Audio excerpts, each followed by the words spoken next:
Okay, so you should now be in the history fair section of your notebook. I'm going to go through a few things. I tried to open this another way, and that's what caused my computer to kind of go haywire, so I'm not going to try that again.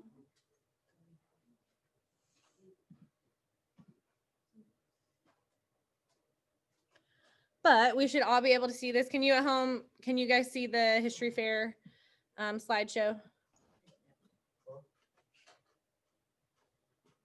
Yes, ma'am. Yes. Okay, just making sure. All right, so we're gonna look at history fair today, just a super intro of it, and you guys will have a little bit of time to work on your Jamestown stuff if you would like to, or to start kind of brainstorming on history fair. So the biggest thing that differentiates you in a bridge class from someone who's in the general class that we do is history fair. All right. So we work on history fair from now, and it's due in January. Okay. So in your notebooks, in your OneNote notebook, you should have, what I want you to have open is like the due date page. It's the 2021 history fair deadline date. So have that open.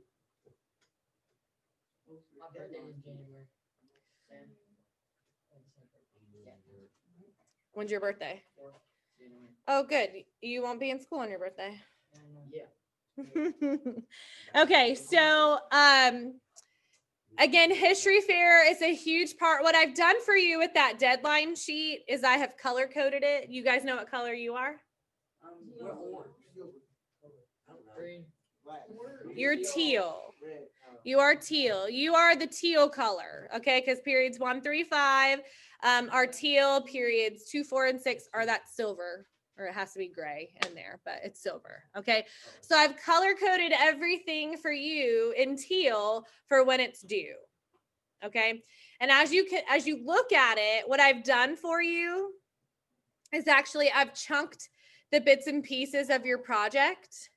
So you're not doing it all at one time, though. So that come January the 18th, because when is your project due? Look on that sheet. January 19th. It's due on January the 19th. You're doing small bits of your project from now until then, so that on January the 18th, you actually get to sleep. Meaning you're not up the night before doing your whole project, because if you do that, you will fail your project. Okay. And your project for me in my class is 400 points, right? And it's that much because we're starting now. Okay. We're starting in October and it's not due until January. Okay.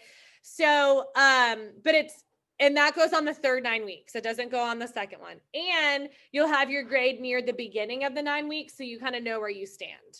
Okay? Because you'll have plenty of time. Because I've had people who, makes my soul hurt, it did not turn in history fair. They were still able to get a D, but yeah. Okay. But you want to make sure, which is why you have those deadlines, that you put yourself in a position where you're not doing your project like the night before. And I'm going to make sure you're not anyway, because if we get to like the second draft of your history fair thesis, like the third thing on there, and you've done nothing, I'm calling home. Okay. So, and usually people get it together. All right. In like the 8 years that I've had U.S. history, like bridge classes, there's been like less than 5 people who haven't turned it in. All right. Everybody turns it in. If you turn a project in, like that's a lot better than not. Okay. But we shouldn't have issues turning anything in. Wesley, what was your question? Are we have to do anything at home, or is it gonna be Yeah, there's going to be a lot done at home. But you're also going to have plenty of time in class too. Like I've set up like history fair work days where there are days where you will have the full 100 minutes to work on history fair. Okay. And bless you. And pretty much from this point on, and I need to update the board, so it'll be updated on Wednesday when you come back in. like what I have planned for really the rest of this module is like the first part of the class period is like module 3 things, and then you'll have history fair time. Okay. Which that's like the only thing I like about block scheduling is that I actually feel like I get more time with you like in class when you have questions. Okay. Because you've never done history fair before. Maybe you did in 6th grade, possibly for extra credit with Mr. Russo. But most of you have never done it before. Okay. So it's your first time. And so that's also why we're doing it in small parts so we can make sure you get it done right. And you're doing it with Miss Rutland as well, because she wants to make sure the writing portions are done correctly. So if you see on your deadline list, it has a grade for my class for U.S. history, USH, right? And a grade for ELA. All right, I'm gonna. So it'll be counted twice, and once in my class, once in Miss Rutland's class. Oh, so you get grades in both? Yes. Right. So for me, because I don't speak for Miss Rutland in her class. For me, when something is due on that deadline, minus the final project, okay, when something is due on one of those deadlines, so your first thing is that topic brainstorm sheet. How much is that worth? 30 points? 40 points? 30 points. Okay. So if you turn that in, you get 30 points. If you turn it in, you get full points. Okay, I'm not grading it on right and wrong because a lot of this isn't like right and wrong at the beginning. Okay, when I will be grading and using a rubric, which you will have for right and wrong, is January 19th. Okay, your drafts leading up to it, you turn them in, you do them, you get full points. Everybody with me? And those all count as quiz grades. So if you didn't do so hot on your module 2 test, those first 2 assignments there, your topic brainstorm sheet and your history fair thesis draft 1, those can help boost your assessment grade. Everybody follow? Everybody with me? Okay. So what I'm telling you is if you do it and you're like trying and attempting, okay, you're going to get those full points. If you turn a sentence into me for your thesis after we go over what a thesis looks like, I'm going to be real mad at you and you will not get full points. Okay. But if you turn those things in, you're getting a 100 on a quiz. Does that make sense? Okay. Plus you're getting feedback from me to like go back and make it better. And you're getting feedback from Miss Rutland. If you don't have Miss Rutland, You're dead. no, I would also ask her if she could look at your stuff, and she probably will. But you can also ask Miss Ozzie. We're super, super, super lucky in the 8th grade that our language arts teachers, and I don't know about Mr. Stitt, but I'm sure he would help you as well. But Miss Ozzie and Miss Rutland both have minors in history or like degrees in history. So they also know things. Okay. So they're here to help you, not only with grammar, and they'll probably be better at helping you with those things than I would, even though I can still help you with that. But I'm going to be looking through my history goggles at your project, and they're going to be looking at it through their like ELA goggles. Kendrick. Like on the 19th, like they're gonna give you feedback on like. On the 19th is when your project is due, and you should have made all the changes that we told you to make previously from those other things. Does that make sense? Okay. Wesley. So what do I have to do tonight? Let me go through this and it'll make sense. Okay. But I wanted to show you those deadlines because if you're someone who works on a deadline, like you want to know when things are due, that always go there. Okay. And each time something is due for me, I'll put it in Canvas. So if you go to the October 22nd on your calendar in Canvas, you'll already see the topic brainstorm sheet is there. Okay. So it should show up on your to-do list at some point. Does that make sense to everybody? Okay. So History Fair, what is it? I always get this question. What is History Fair? It is a way for you or the group of people you choose to work with. And I'll tell you, depending on the project, well, depending on how many people can work together, to show off research skills, apply those skills to a topic of your choosing, and use creativity to express that information. The whole point of History Fair is to choose something that interests you. Okay, so it's going to be history based, obviously, because it's History Fair, but you can find a lot of things that are history based that deal with science or deal with whatever other interests that you guys have. The big thing with History Fair, though, is each year there's a theme that your topic has to relate to. Okay, last year's theme was, I've blocked it out of my mind, apparently. Previous themes have been conflict and compromise, or explore, exchange, encounter. Different ones, but this one is communication in history, the key to understanding. So you will choose a topic that deals with any kind of communication in history. Okay, what you will not do, because I'm not allowing you to do it, is the telephone. Okay, I'm not allowing you to do the telephone, because if I did allow you to do the telephone, I would have 5011 projects on the telephone. Okay, 5011. Okay, I would have so many projects on the telephone, and I'm telling you, like, there are going to be so many, because this is a national thing. There are students from around the whole country that do History Fair projects. Okay, and I'm telling you, there will be 5011 telephone projects. So I am not letting you do the telephone.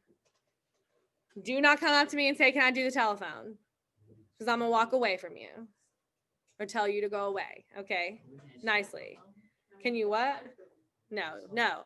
So your time period that you are able to choose something from is something that happened in 1970 or before. You cannot do anything past 1970. You cannot do anything past 1970. And here's what I don't want you to do right this second. Okay. What I don't want you to do is say, well, can I do this? Can I do this? Can I do this? Can I do this? Okay. What you're going to do is research and find things that relate to the topic that you know you can find resources on. Does that make sense to everybody? So don't come up to me and say, well, can I do this? Because what the questions I want you to answer are, is it before 1970? Does it relate to the theme? Can you find enough resources? Yes, thank you, Carter. Carter said, does it have to be like a treaty? It can be a treaty. The really cool thing about this topic is it's not limited to electronics. Okay, think outside the box. Okay, communication we're in American history, we're in a U.S. history course, so I want you to think U.S. history, okay? So communication, and we're going to even limit it to U.S. history. It could be a speech. It could be a treaty. It could be, you guys are going to do an example with Ms. Rutland in her class. If you have her, you're going to do something with her the end of this week or early next week where you kind of get an idea of what communication can look like, okay? But, and let me explain it this way. Like, a lot of times people say, well, I'm going to do World War II. That's too broad. Okay. You can do something within World War II. Okay. So what I want you to do is like take a topic that you're interested and find something specific under the umbrella of that topic. So you could say a specific event where communication took place within World War II. Does that make sense to everybody? Okay. Or you could say a specific event that took place during the American Revolution. What I don't want you to do is don't limit yourself. Jackson, sit up for me. just so I know you're awake. What I don't want you to do is limit yourself also to the 20th century. Don't limit yourself to the 1900s. Look at the 1800s. Look at the 1700s. Okay. You could go all the way back to communication then. You might have a hard time, right? But you can go back as far as you can find enough resources. And as we get closer to your works cited or bibliography, you can do that. Again, don't ask me, even you guys at home, don't ask me, can I do this? Because I want you to think about those things. Does it relate to the theme? What was another one? Can I find enough resources? Right? Is it before 1970? Reese.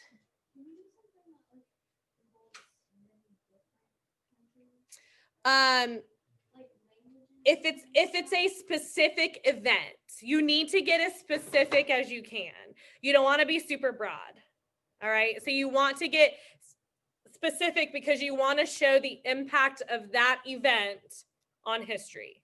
Like how did your topic change history? How did it change communication? Maybe forever, right? So your impact could be something that happened immediately because of your event. And it could be something that we still feel today. Does that make sense? Is everybody with me? Also, the end result, the result could be positive and it could be negative. It doesn't have to be sunshine and rainbows at the end. Okay. You could have had failed communication. You could have, right? But even though it failed, what did it do? Does that make sense?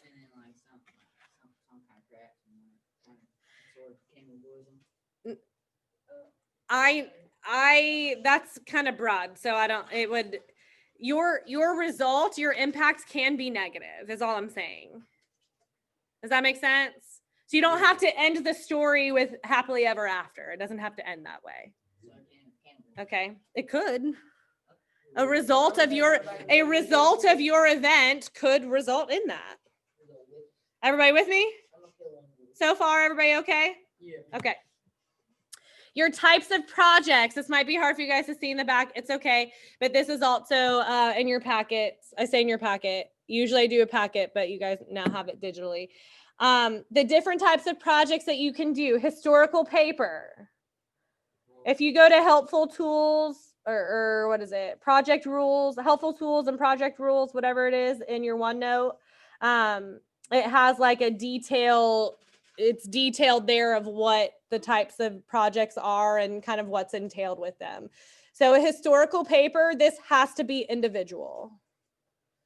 Okay, and this is 1,500 words to 2,500 words. So you're looking anywhere, I think in there it says between 8 and 15 paragraphs, but this is a in-depth research paper. So I see people shaking their heads like, oh, what the heck? I don't want to do that. Remember, you're doing this over the course of months. Okay. So if you split it up, and I like to tell this story but this is also grad school, but it's also like kind of the equivalent of where you are in your life. I had a professor that on the first day of one of my grad school courses, at the very beginning, he said, you will have 2 20-page papers you are writing this semester.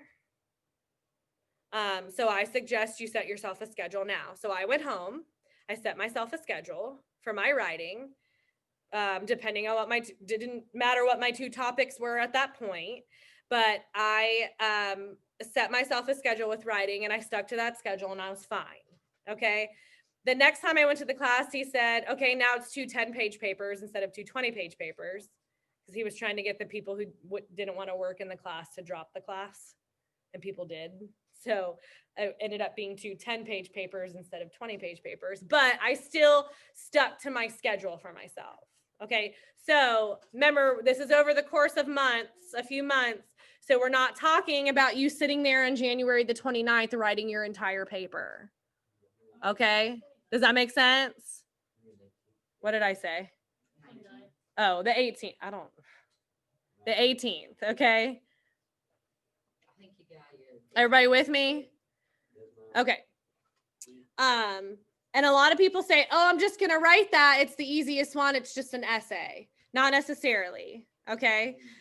Just know that if you write that paper, what we had a lot of last year in our papers was so much background on topics and not enough of like relating it to the theme and really telling us about what happened. A lot of the projects in general last year was people just spit a bunch of facts on their like in their projects and we're like, look at these facts. And I was like, cool. So what? All right. I need your words with your top. I need you to explain in your words the significance of these things. Does that make sense? Okay. You're going to become experts on this, but you're also not giving your opinion. You're not saying this is good or this is bad because, right? Or I think this or I think that. You're not saying that. You're using facts to say this is what happened and this is what happened because this happened. Yes? Everybody with me? Okay. You can't do an exhibit. We're only doing digital projects this year. Blame COVID. Okay? No. History Fair is not a PowerPoint. If you turn a PowerPoint into me, I'm giving you a 0. Okay, hold on. Everybody calm down. Okay. You're not doing it. So there's no exhibit. Sorry, X that out. No exhibits. A documentary. So you can create a movie. Okay. So if you're someone who's tech savvy in that sense, you can use any kind of program you want to create a movie. Now, some people do a documentary and they voice over a PowerPoint presentation because that's how they know how to make a movie. But it's not if you say, here's my PowerPoint and you send in a PowerPoint attachment to me, I'm be livid. Yeah, you're getting a 0. I'm not grading it. Okay. But any kind of software that maybe your computer has or whatever that you want to use to record a video, totally fine with. A documentary, you can have up to 3 people on a documentary. So you can do it by yourself. You can do it with 1 other person or 2 other people. And I'll get to partners in just a second. Okay. A performance, you can also do a performance. I'm limiting a performance to 2 people so that we can maintain like social distance. Okay. So that would be you creating like a skit or writing a song or doing a monologue, like you by yourself based on your topic.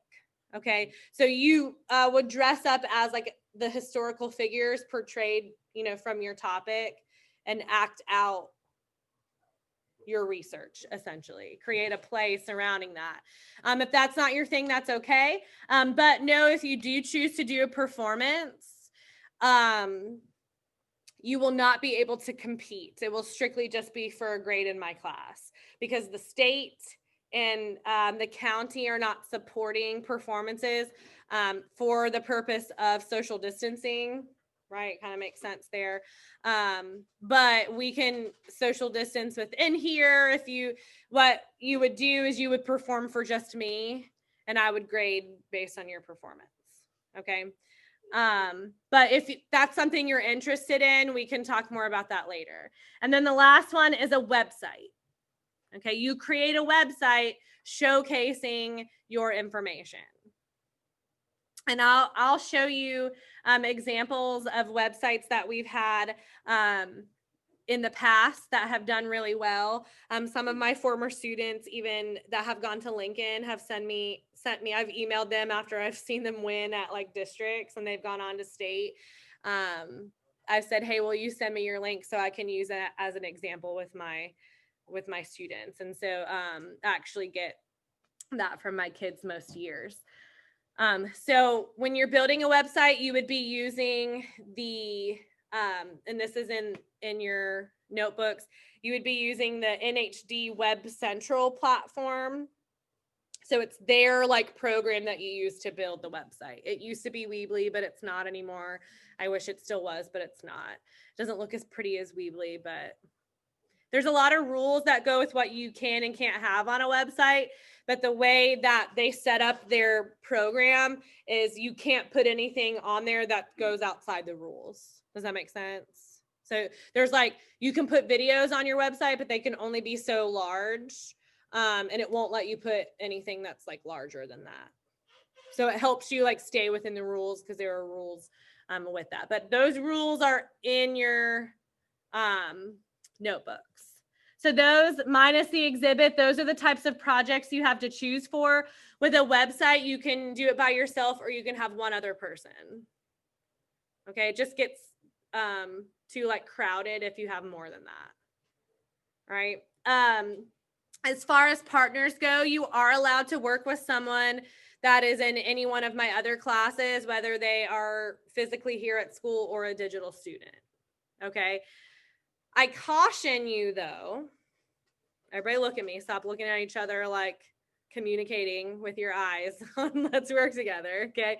I love the communication happening, but I caution you on if you're going to work with a partner, I take caution. Okay. Be wise with who you choose to be your partner. Okay. You may like the person a whole lot, but that doesn't necessarily mean that you will work well together. All right. From my personal experience with History Fair in 6th grade, I chose the wrong partner. So guess who had to do all the work? You. I did. Okay. Guess who still got the same grade I did? You. My partner. Okay. You should have flung that. This. My mom was livid. My mom was so mad. Because what we did, like the night before, I was up the night before, also why I have your History Fair structured the way it is. But we like put everything up, bless you, put everything on my board where I wanted it. And then my mom stayed up and glued it for me. But I like planned it out. Okay.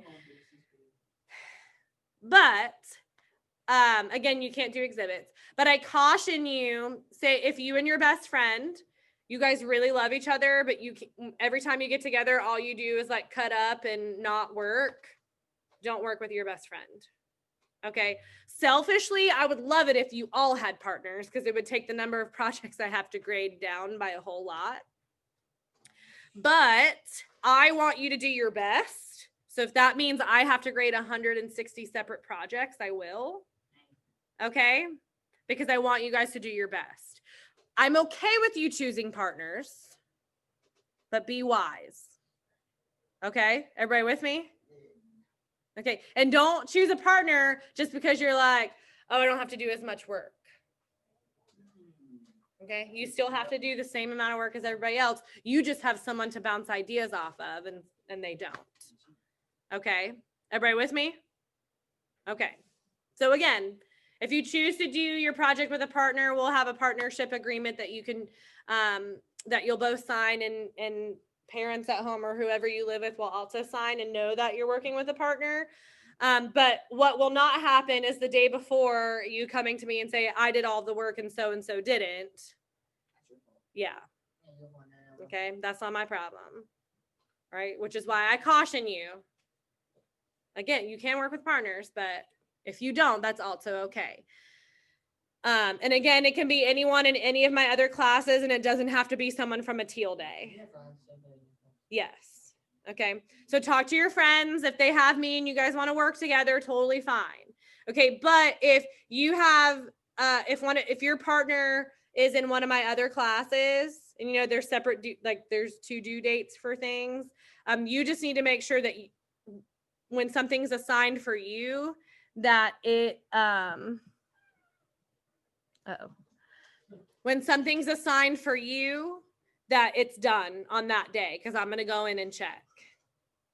Okay.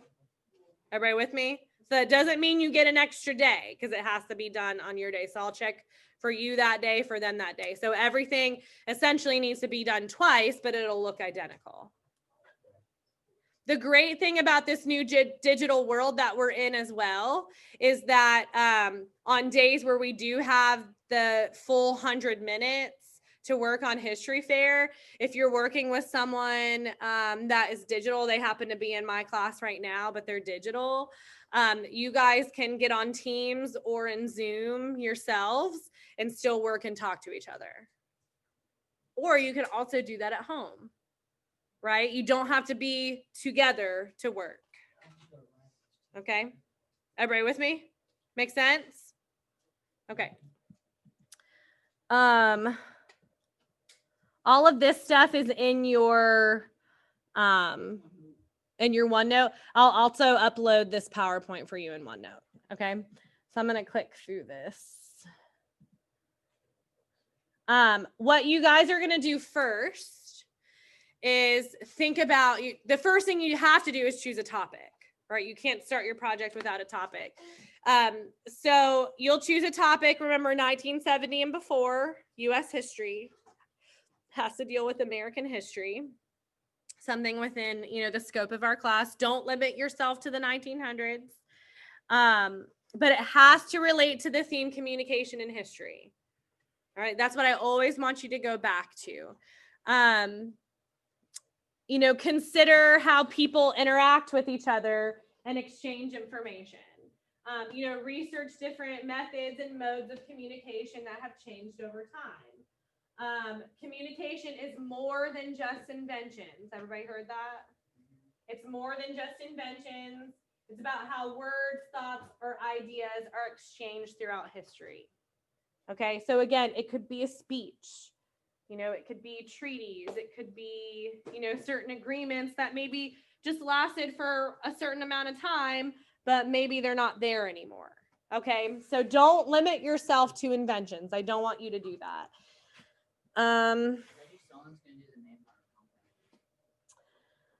As long as what? As long as it relates to the theme and you can find topics. So don't sit here and say, can I do this? Can I do this? Because remember, I want you to do specific research. Kendrick. That I'm saying right now? Yes, and I'll put this PowerPoint in there as well. Speaking of OneNote, go ahead and go to this page in OneNote. The topic brainstorm sheet. At the top, remember your due dates. Right, it should be at the top of every page that's there, and I've color coded those as well. What I want you to focus on this week is super simple. Remember, your essay is due on Friday, right? So I want you to, for your Jamestown essay. So I want you to make sure you're saving time for yourself there. You're not going to do a ton of research this week, okay? You're not going to, but you are going to think about possible topics for yourself, right? And that's what the first part of this worksheet is. You may not be ready to choose a group or individual project, and you may not be ready for the type of project that you want to do, but you can individually on your own identify three things that interest you that happened in 1970 or before. Okay, you might have to do a little bit of research, but that's okay. A really good place to start, and maybe you want to type this somewhere on this page, a really good place to start would be nhd.org. Right, that's nationalhistoryday.org. nhd.org. And that has a lot of resources for students. So you can go there. You can look at something called the theme book. Is the theme book there for you in your OneNote? Yeah. Okay. So I've put the PDF there for you, so you can open it there, or you can go to nhd.org. The theme book's there for you here, but nhd.org has a lot of other resources where students can kind of start, okay? But identify 3 topics you would be interested in researching. You might have to do a little bit of pre-researching, okay? And then kind of infer, without research, infer how those topics might relate to communication and history, okay? This is your initial thoughts. So if you were like, oh, the telephone, remember, we're not using the telephone. We're not using the telephone. But if you were allowed to, you might say the telephone, down here, you might say the telephone relates to communication and history, and it doesn't have to be like this, but you could say, people could now easily, more quickly communicate with each other. Okay. You can now pick up a phone or the little like piece and then you talk into it, right? Or is it the other way around, right? Or whatever. So the 3 topics here you identified that you might want to possibly do more research on for History Fair, how you think they will relate to or might relate to the theme. And right here it says, it's okay if it's not correct. That's what research is for. Okay. So you might find your initial thoughts are completely wrong, but that's okay. Remember, if you do this page, you get full credit. Everybody following? Okay. Once you've done that, you're choosing one of the topics from up here, telling me 3 things you already know about it. And then you and I, or you and your partner or partners, we're going to talk about which topic you like best and choose a topic for you. All right. Then you're going to get to this other part once your topic has been approved by me. You can only do this other part once your topic has been approved by me. Okay. And we'll get to here. We'll get to what your 5 W's and HR. We'll get to all of those. So don't worry about those right this second. Okay. The only thing I want you to worry about really this week that doesn't take a lot of time and doesn't take a lot of research is this first part. Okay. So that when we have a little bit of downtime, I can go through my role and I can say, hey, so-and-so, are you ready to talk History Fair topics? Okay. And we're going to do that before the due date, which is the 22nd, which is next Friday. So for the next 2 weeks, we're going to talk History Fair, you and I, or you and your partners, so we can get you ready for your research. Okay, Reese. It could be on a person. It could be, but it has to, you just need something very specific. Okay. Just remember, you can't say World War II. My project's on World War II. No, it's not. I'm going to tell you, no, it's not. It could be under the umbrella of World War II, something specific that happened dealing with communication in World War II. Like the weird Morse code. Could, maybe. That was before then, though. Okay. All right. Any questions on History Fair? So think about if you want to do individual or group, but then kind of think about these the first part of the topic brainstorm sheet now, so that next week we can kind of talk and approve a topic, kind of narrow one down for you. Good? Okay. If you get to the point where you know you want to work with someone, you guys can come see me like between classes or in the morning or something like that, so that you guys, I keep like a spreadsheet, so I can keep that and I can get you that partner agreement. Okay? Good?